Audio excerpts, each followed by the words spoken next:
back to my YouTube channel. If you're new here, welcome to my channel. If you're not new here, welcome back to my YouTube channel. There we go. I am getting the hang of it. Today we're going to be talking about something very simple. I know that we love our deep discussions, but I want to include all sorts of things that are based on wellness and just, you know, being healthy and beautiful and whatever. So a lot of ladies ask me how I got my hair so healthy. My hair used to be extremely dead. I will insert a picture right here.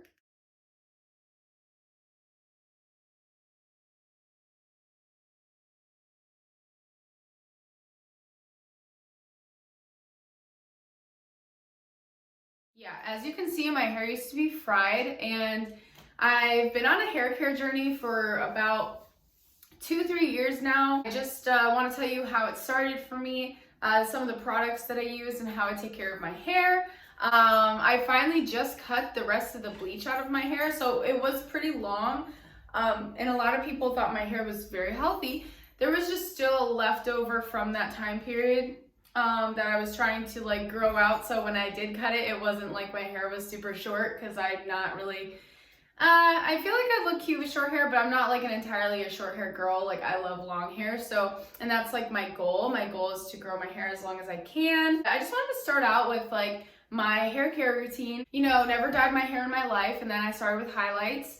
And then this was after high school, actually. My hair was this color, and then I got highlights, and then I got lowlights, and I didn't like it. And then, yeah, then I got a balayage, and then, or balayage, I don't know how to say it. And then it kind of went from there. I kept getting balayage. It was a friend that I had at the time. She came over, and I'd never dyed my hair a color before. So she dyed my hair blue. I'll try to insert a picture right here. Okay. Yeah, and I dyed her hair like magenta, reddish pink color. And that was the first time I had color, and it was really fun. I really enjoyed it. And it just like felt amazing to like have a color. I don't know. I just felt like I was going through like a really free era or whatever. But then, okay, when it came to getting it out of my hair, it didn't just leave. It kind of turned like a weird green color. And at the time, I was getting a lot of like weird comments. Like, I couldn't get like a job that I wanted because of the hair color.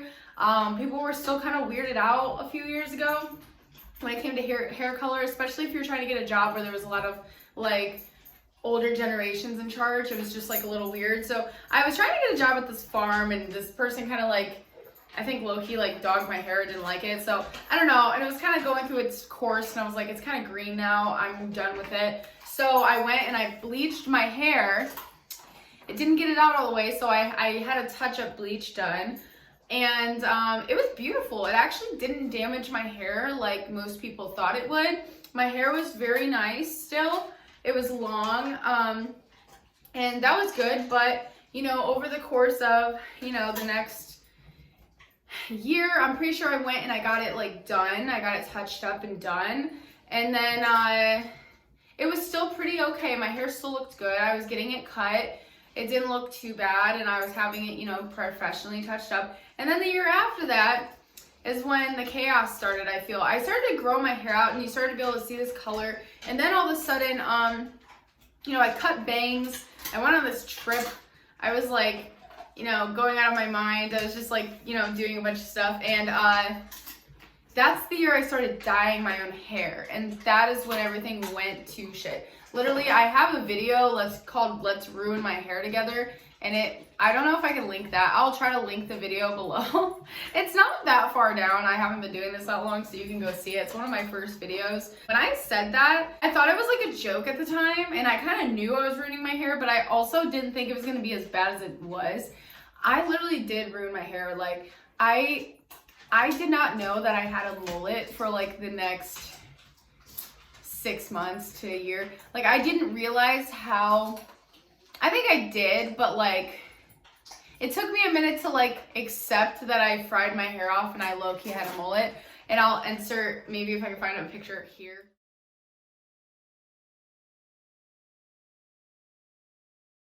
Yeah, I kind of had like a because my hair was just breaking off in different layers. So like my hair was all different kinds of lengths, and it was just, yeah. So I was doing photo shoots a lot at the time, and I realized during my photo shoots, I was like, I look amazing. I just hated my hair. I was like, I feel like my hair makes me look not classy. It makes me look immature. I feel like it made me look that way because I did ruin it, and it looked really fried. It looked like, it just made the overall, it felt like it kept ruining my shoots. So I kind of didn't want to do shoots anymore.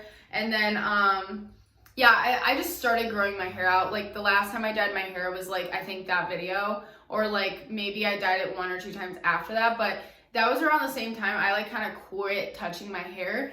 And I continued to use the products because before I ever dyed my hair, I had hair like down to my waist. It was very beautiful, very healthy. I didn't use much products on it. I grew up mostly using dish soap on my hair. That's just the way my family was. We couldn't afford a lot of fancy stuff most of the time, and even we didn't really. I just didn't have access to a lot of like proper products for my body or my skin or my hair. I used dish soap, and it did me well. I mean, I was doing pretty good. You know, my hair was healthy, it was long, it was thick. And then I was looking at pictures and I was like, wow, I did not know I had such good hair. I didn't know because it wasn't really flashy, you know? Like I have like a bunch of different tones, like dirty blonde hair. It changes with the seasons, you know? It gets like blonder during the summer, and it gets a little more dirty blonde, brunettish, you know, golden brown, like hash brown style during the winter. I don't know, I thought it was bland, you know, but then I didn't realize until I ruined my hair like how awesome my hair used to be. So I was like, okay, I need to get back to that. So I actually did continue to use the products that I did use at that time in my life, and I even added a couple more products. Stop dyeing my hair. That's number 1. If you want to grow your hair out and you want healthy hair, you want shiny hair, you want hair that looks healthy and even, and stop touching your hair. Stop dyeing your hair. Even if you're getting it dyed by professionals, I suggest, so I took a hair care course, not for college or anything, but it's this hair care expert that I actually, if you go and follow my IG, I will actually like post, I'll put a post up the same day that I post this. And I'll maybe if I can, I'll link her information down below. This is not sponsored, but I did take her hair care course, and this girl taught me a lot about like how our scalps work and how to take care of your hair to the best of your abilities. So one of my recommendations is, if you like to dye your hair, wait until you grow your hair out. Like stop dyeing it, grow it to the length that you want, and take care of it during the process. And then go to a professional and do like natural tones, like, you know, get your hair to a state where you're still like getting the color you want, but don't overdo it, if that makes sense. That's just my first suggestion. Stop dyeing your hair. Don't cut your hair for a while, just let it grow, you know, let it grow out. And then once it gets to a good length that you're comfortable with trimming, go and get trims like every couple months. Just because, this is why I say this, dyed hair gets like a lot of split ends at the end, and it's not about the split ends. Like, you know, you can get it trimmed and stuff, but a lot of times split ends, they actually go up the strand. So even if you're cutting the bottom, or even if you're growing your hair out and the healthy hair is coming in, those split ends are going to like slowly make their way up the hair as they get more split. So it's good to like trimming your hair. Trimming your hair does not make your hair grow, but it does help and prevent split ends from reaching the healthy hair coming in. So first of all, you want to get you some, I don't know if I'm allowed to put this in the video. This is not sponsored either. I just want to show you guys, but I have this 10-in-1 hair growth oil. I've been using it for about, I've been using this for like 5 years, I think. Probably like 4 years. This makes your scalp so clean and so fresh. And I like to massage them with my hands, but I also like to take like a tool like this, or my mom just got me this. This is like way more high tech than what I have, but I use like one of the tinglers, you know. I just massage it into my scalp, you know, and I let it sit. Sometimes I'll put this in and then get out of the bath and I'll braid my hair and I'll leave the oil to sit on my scalp overnight. and I'll wake up the next day and either I'll go to the gym first and then take a shower after to get it out, or I'll just shower right away, just so it has a chance to sit and like soak into you, you know? It's really good. That I learned with the hair care class that I took that scalp care is the most important thing to focus on if you're trying to grow your hair out. It's not about the strands. Quit buying things that are like, quit buying things that are like promoting hair growth and it's only focusing on the strands, because taking care of this isn't gonna make more grow. It really doesn't. Taking care of this when it comes to split ends and making sure that your hair isn't self-sabotaging itself on the way up, that is how you can help with the length and the quality.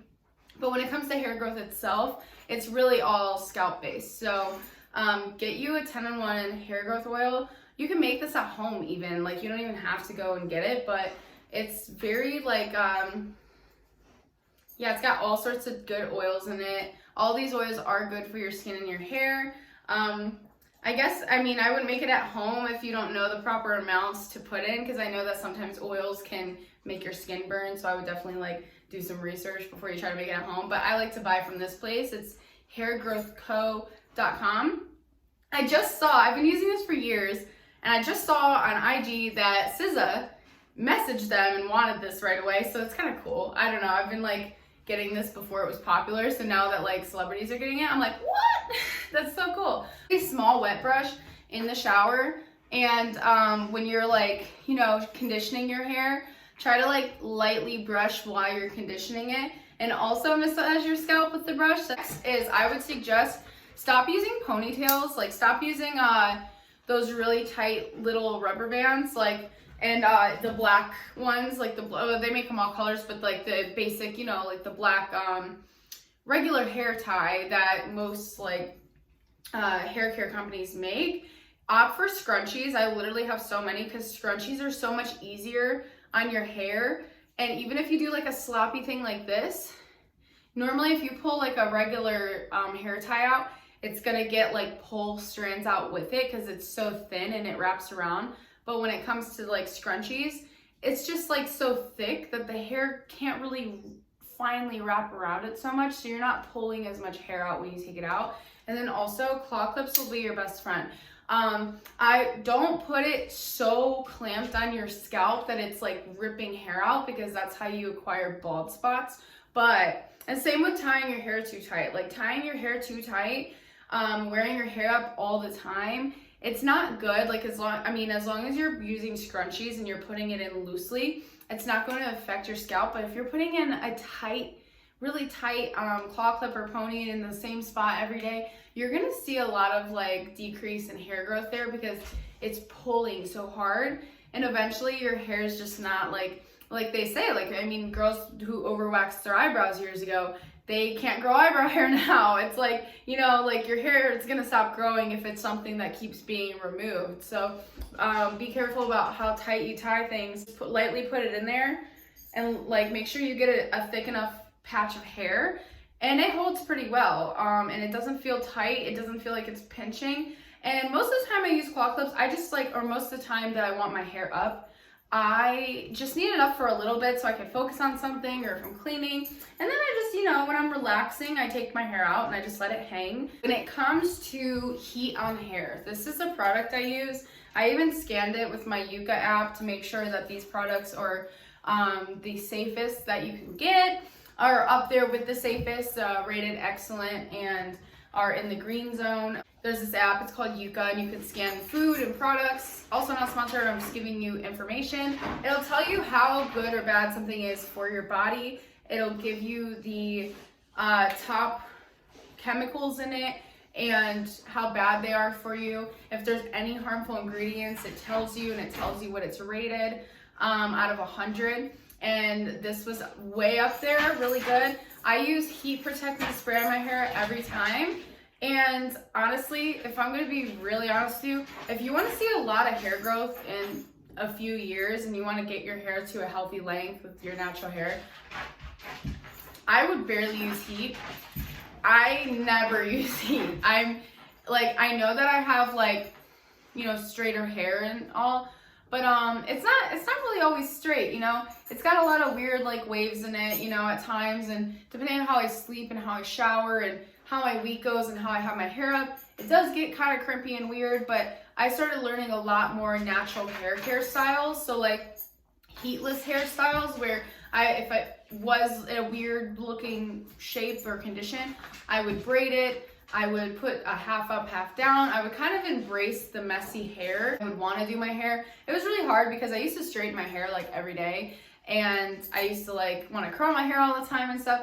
But honestly, like especially the way that we were taught to do it, I see girls all the time like searing the F out of their hair, and they think they need to do that to get it to stay. And it's like, no, no, don't burn the crap out of your hair, because then you're not going to really have a lot of hair to do, and it's slowly going to get worse and worse. So don't burn the crap out of your hair because you want it to stay. Start just learning different hair care styles that are heatless, and you know, use that to get by. And I found that embracing the messy hair and like my weird hair, I used to get so angry about my hair not looking a certain way, or I couldn't get it to stay a certain way, or get it even with heat to be a certain way that looked like a lot of the cool hairstyles or really pretty ones that mainstream women use.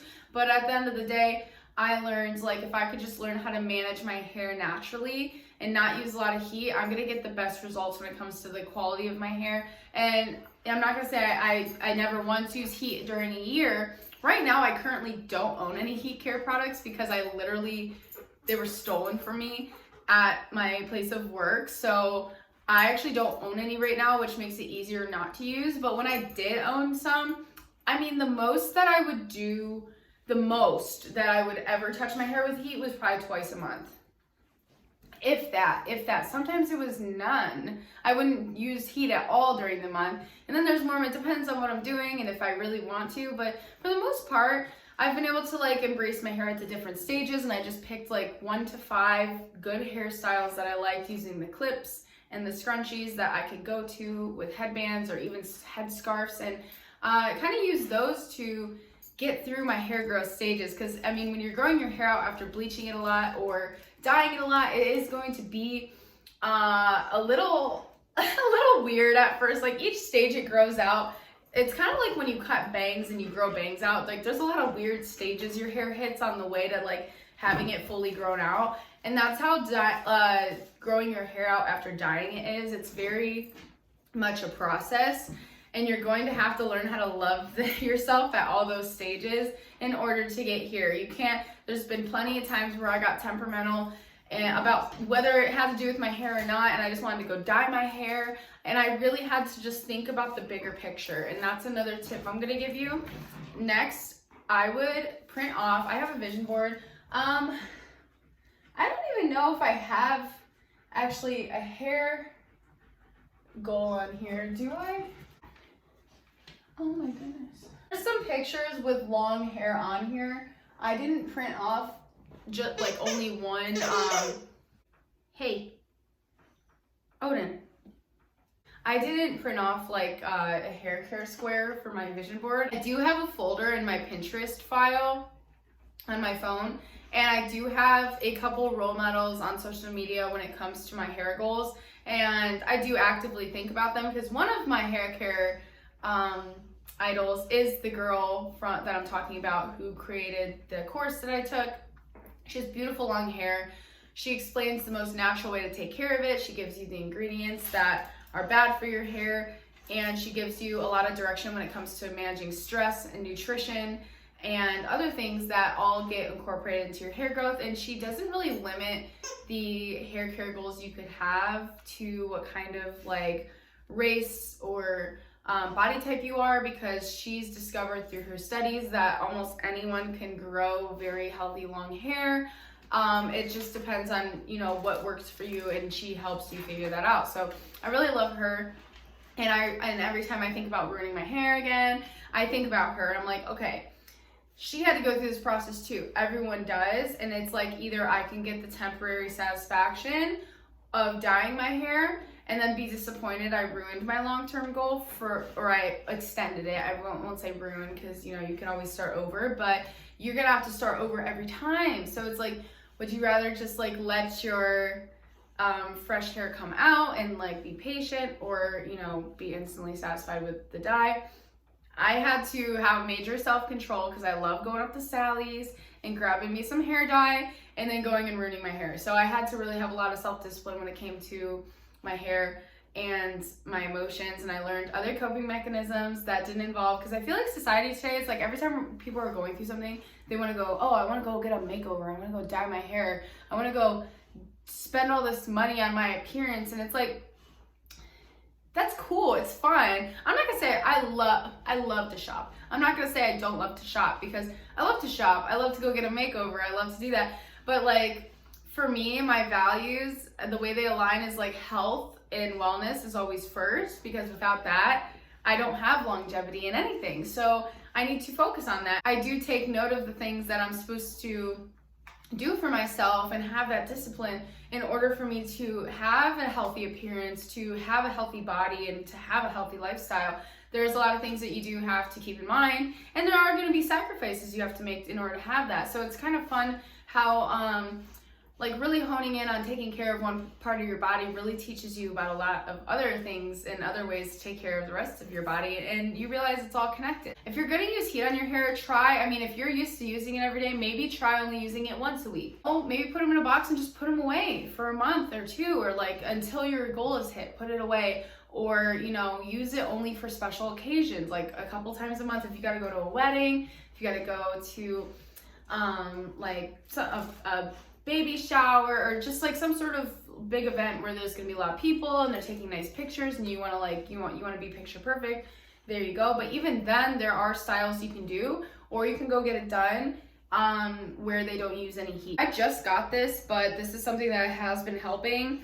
It does, like, if you do want a nice shine and you want oils that are healthy for your scalp, I recommend this. This is actually rated very healthy on the Yuka app. It is Beauty and Planet. It's vetiver and jojoba oil. It's very good. I love it. It smells good. When it comes to more heatless things, I just want to mention, if you want to curl your hair, these things work really well. There's so many things on TikTok that talk about different ways to curl your hair heatless. There's the sock method. I haven't tried that. I will try that when my hair gets a little bit longer. I feel like I could try it now, but I don't know. These things seem to work pretty okay for me. You do kind of have to position them, like each of the sizes, the right way in your head. And your hair does have to be decently just damp and like closer to dry when you do use these, because I noticed that sometimes my hair doesn't dry overnight. So these are definitely, you have to kind of, it's like cooking. You got to get it down in the process or whatever if you want to have successful results. Next, I'm going to suggest that, I mean, for the past few years, I've always went like 3 to, if not 4 days in between washing my hair. I used to wash my hair every day, and I could not like stand to not wash my hair. I'm very aware on a spiritual note that your hair holds a lot of energy. It holds a lot of like stress from your day. Our hair is static and it's like very energy like. So, you know, I am very aware. Sometimes like I'm really stressed out and all I want to go do is wash my hair, even if it's not dirty. So there is the exception to the rule. But sometimes I just, you know, take some sage or some Palo Santo and I kind of like sage my hair up. Be careful, don't set your hair on fire. But I won't put it on my hair. I kind of like just lightly halo around my head to kind of, you know, cleanse my hair of the energy. Or I'll take like a warm wet rag and I'll kind of just like wipe it over the top of my hair and just like kind of like, I don't know, it makes me feel like the static is being pulled out and it just makes me feel more calm. It's not only about cleanliness, it's also about managing stress.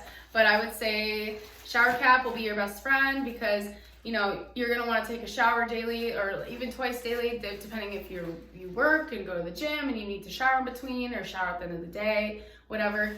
So I would say get a shower cap and make sure that you're trying your best to go in between showers for like, or in between hair washes for at least like 2 days. But if you can make it 3 or 4, you're going to get like the best results, because your hair needs to build up that oil, likes to sit in it. I would recommend using that Yuka app I told you about to scan your dry shampoo, because there's a lot of dry shampoos that are actually really toxic for your hair. I'm currently in the middle of looking for a new one because I just found the Yuka app. I was using Mother Nature or Mother Planet or something. I can't remember the brand, but one of hers is really high rated and it's really healthy, and then some of the flavored ones are not as healthy. So I think I'm gonna order one of those ones. But I would be careful about the dry shampoo you put in your hair because it will clog your scalp. And like I said, scalp care is key to growing healthy hair. And you don't want to clog it as you're doing all this work to get longer, healthier hair. So I would, keep an eye on that. When it comes to leave-in conditioner, this is a kid's solution. This is for kids, but it is one of the healthiest ones that I found, and it works just as good. I use this right after the shower as detangler.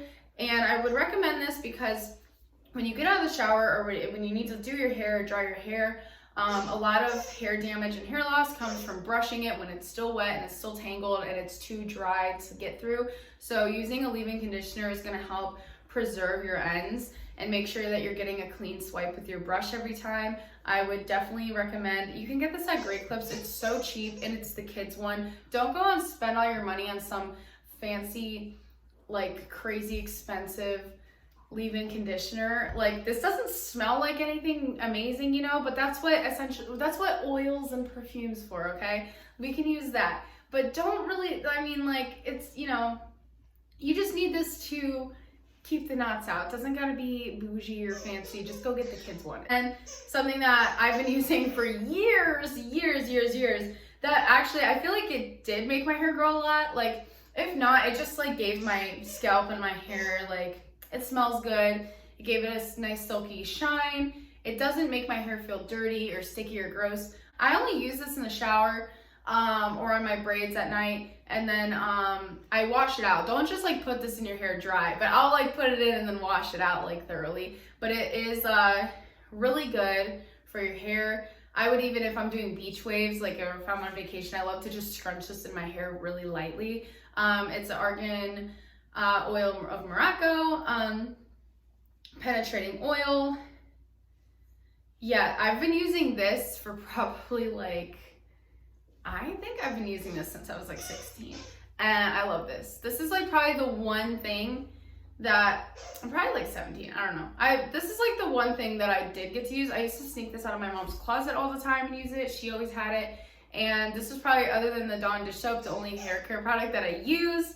And it's actually really good for you. I scanned it with the Yuka app. And I've always had pretty shiny, nice hair. I think even when I dyed it and I was using this, it preserved my hair a lot. So I highly recommend getting this. Be careful though, because there's other argan oil products that are actually not good. I scanned some of my other argan oil products and they were actually really bad for me. So I got rid of those, but this one thing, thankfully, thank God, is still good because I've been using this my whole life. So yeah, so next. I just started doing this. If you don't own one, that's fine, but finally, I've never owned a blow dryer.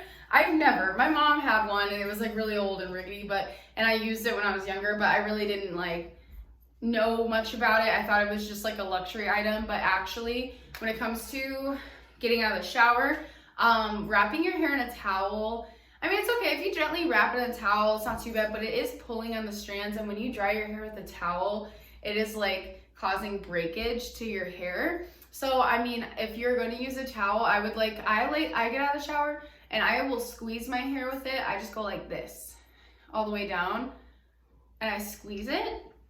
And I don't pull though, I just squeeze it. I wrap the towel around and I squeeze it and I pat it on my head. And I will wrap my hair still because I like the way it feels, but I don't do it so tight. Again, like I said, don't wrap your hair too tight, because when you wrap your hair too tight, it pulls on your hair and it's gonna pull clumps of hair out. If you want the thickest hair that you can get, you really should focus on not pulling out as much as you might not think that you're pulling out a lot, but at the end of the day, it all adds up. And if you have fairly finer, thinner hair and you want that thick appearance, I would focus on making sure you don't have a lot of breakage. I got my hair cut before I got this, and since my hair has been cut and I've been drying my hair with this every time I get out of the shower, I have it's been over a month since I got my hair cut, and I don't see any split ends in my hair. When it comes to going to sleep, my best suggestion is get silk pillowcases or satin pillowcases. There's really cheap ones. Mine are literally from the drugstore. I found them and they're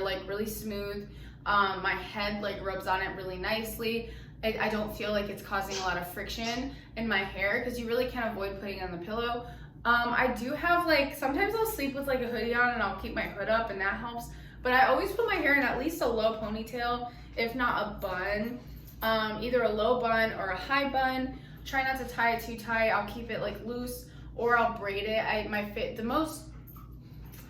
The one that I like the most to do is to braid my hair. My hair, since I cut it, is a little short, so the braid does kind of fall out while I'm sleeping. But preserving your hair while you're asleep is really important, because we move a lot in our sleep and we're rubbing our head everywhere and stuff. And if you have really long hair, and then if you want really long hair, you might as well get used to the practice of it now, because if you get really long hair, there is maintenance that comes with it to make sure it looks healthy and happy. So that's my other recommendation. And then last but not least, stress and food.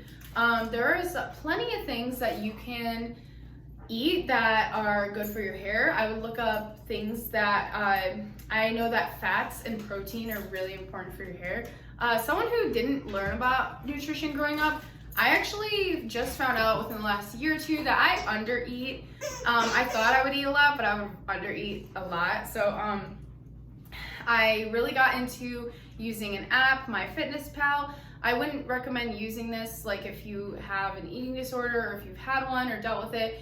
I mean, I would do what feels best for you, but as someone who undereats or had disorders in that aspect, tracking your food really does help, because it really shows you, make sure you're hitting the goal of what your body needs to be nourished, and you can actually see the nutrients you're getting from the food that you have too. So it's been really helpful for me, because I grew up undereating and not eating enough and binge eating. So it was really helpful for me now to keep track of my food to make sure I have a well-balanced diet. You need to figure out the amount of protein you need. Protein is a key essential thing in growing your hair. You need a good amount of protein. You need your minerals and you need fat. So making sure you eat that is going to make sure that you get the most nutrients for growing your hair, because you can't grow quality things if you don't have quality things in your body, Yeah, so focus on your protein intake, your fat intake, make sure you're eating enough. And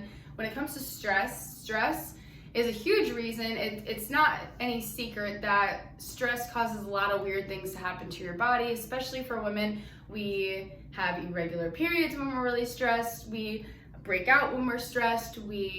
Our diet gets messed up when we're stressed. So, managing your stress, that's why I always put my health and wellness first, because when it comes to my stress levels, I need to make sure my stress is good, not only for my hair, but for everything else in my life. It does really affect everything. So making sure that you feel heard by yourself, that you're going to therapy, making sure that you're around friends and people that give you life, that give you positive affirmations, that make you feel beautiful, that make you feel like an awesome person, and that takes stress out of your life and not add to it.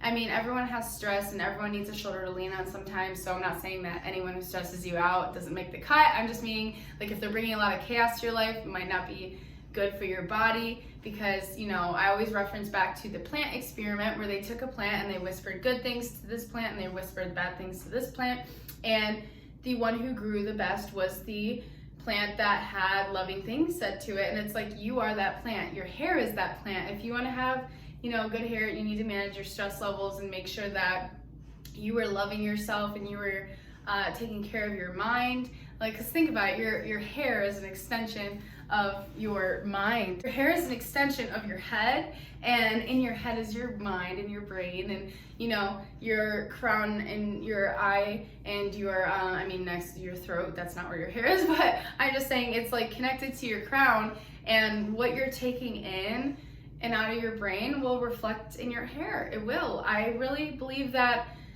I had the lowest hair quality and the lowest growth and the most malnourishment when I was stressed and when I was around people who didn't care about me, and when I wasn't loving myself the way that I deserved to. And when I did start doing that, it did reflect in my appearance and my hair. So I always tell people, it's not only about products, it's not only about external. If it's definitely external when it comes to preserving and taking care of what you have. But when it comes to like growing things, it's just like anything else. You have to nurture it. You have to do what's best for it. Even if you don't like, it doesn't instantly satisfy you to do what's right for your hair and for yourself. It's what's best for your overall goal and well-being. So yeah, that's it for now. I hope you guys enjoyed my hair care video. I'm excited to make this for you guys because I just love talking about the things that I know, and I love sharing them with you. And the things that I know, I practice. I usually practice in my own life because that's why I learn it, is to add value to my life. So adding value to my hair has definitely made my life feel a lot better. I know when it comes to women, not all women, and women and men, you know, hair, well, people in general, hair is important. And I mean, even men can use these tips. I was just like kind of honing in on women because I get the most comments when it comes to asking me questions about my hair. I mostly get them from women, and yeah, they always want to know what the details are and the tea on the hair care, and always tell me I have healthy hair, and I just wanted to kind of put that out and share it because I feel like a lot of the people that, you know, I've shared things with, they've been really excited. If you see this video and I can't happen to tag a lot of things into the bottom, feel free to go to my Instagram and just DM me. DM me about where I get my like hair care stuff from, or what page I'm talking about, and what course and what girl, you know. If you need any information cleared up, or you want me to send you information based on this video, just DM me and I'll send my info over. And I'll definitely make sure the day that I post this, I also post that information to my page, just so it's easy to access during that time. But yeah, thank you guys for listening. I appreciate you guys. Don't forget to like and subscribe and turn on the notification bell if you want to know when I post an upload, so it doesn't get drowned out and all the other amazing YouTubers on here. And yes, bye. I love you.